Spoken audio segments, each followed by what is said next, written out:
אז אתמול התחלנו לפתוח פוסטר קולקשן של Ascended Heroes, ויצא לנו משם תכלס כלום.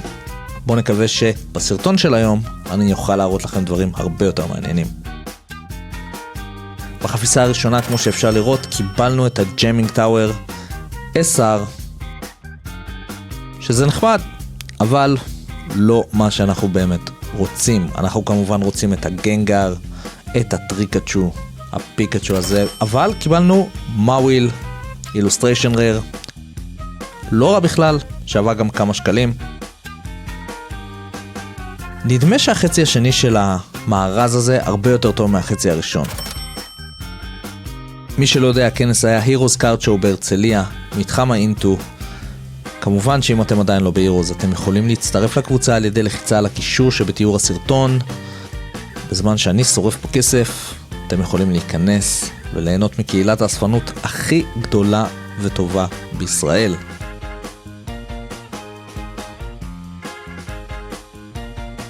ויש לנו את המגה צ'אריזארד YEX, גם קלף חמוד.